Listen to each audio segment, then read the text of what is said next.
أعوذ بالله من الشيطان الرجيم بسم الله الرحمن الرحیم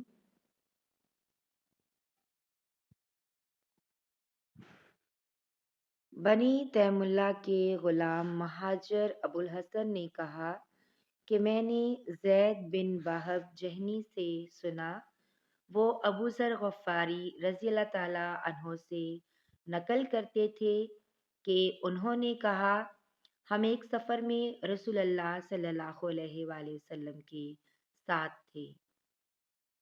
مؤذن نے چاہا کہ ظہر کی اذان دے، لیکن آپ صلی اللہ علیہ وآلہ وسلم نے فرمایا کہ وقت کو ٹھنڈا ہونے دو۔ مؤذن نے تھوڑی دیر بعد پھر چاہا کہ اذان دے، لیکن آپ صلی اللہ علیہ وآلہ وسلم نے فرمایا کہ ٹھنڈا ہونے دو۔ جب ہم نے ٹیلے کا سایہ ڈھلا ہوا دیکھ لیا تب اذان کہی گئی۔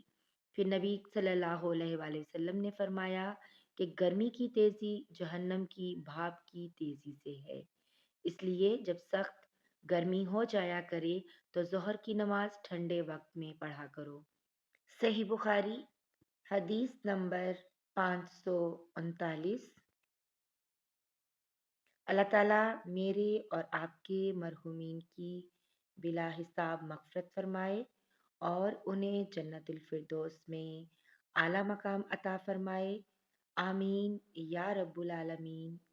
ملتے ہیں ایک نئی ویڈیو میں، تب تک اپنا بہت سا خیال رکھیے گا، دعاؤں میں یاد رکھیے گا۔ اللہ حافظ۔